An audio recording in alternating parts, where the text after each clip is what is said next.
Today, for the Securities Industry Essentials exam, we are going to cover a critical topic in the municipal securities space, the General Obligation Bond, often referred to as a GO bond.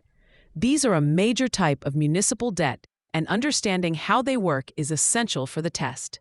General obligation bonds are issued by municipalities to finance projects that do not generate revenue. Think about things like new public schools, police stations, or parks. These are essential public services, but they don't have a direct income stream to pay back borrowed money. So, how does the municipality repay the bondholders? This is the most important concept to grasp. GO bonds are backed by the full faith, credit, and most importantly, the taxing power of the issuer. The municipality is legally obligated to use its authority to levy taxes, such as ad valorem or property taxes, and other general revenues to make sure its debt obligations are met. A key feature that the exam will absolutely test you on is the requirement for voter approval. Because these bonds are backed by the promise to tax the local population, the citizens must give their consent before the municipality can take on this new debt. You might see a question present a scenario where a city wants to build a new public library and asks what is required to issue the necessary bonds. The answer will involve voter approval. This distinguishes GO bonds from revenue bonds, which are backed by user fees from a specific project, like a toll bridge, and typically do not require a public vote.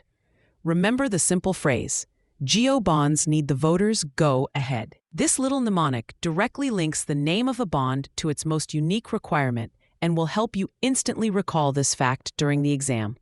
When it comes to assessing the safety of a general obligation bond, analysts perform credit analysis on the municipality itself.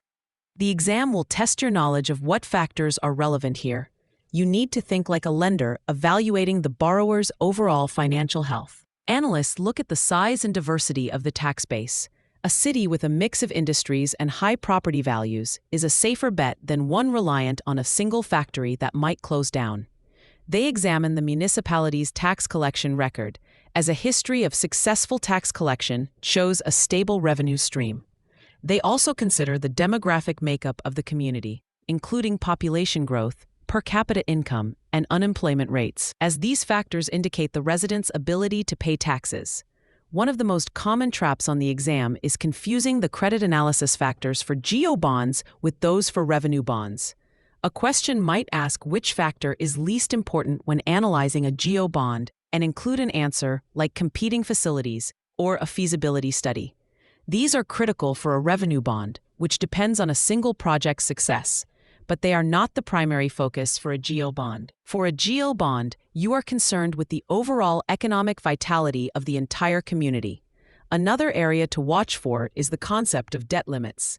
Municipalities have statutory or constitutional limits on how much GO debt they can issue. An issuer that is already near its debt limit is considered a higher credit risk. Understanding these distinctions and focusing on the issuer's power to tax is your key to mastering questions on general obligation bonds.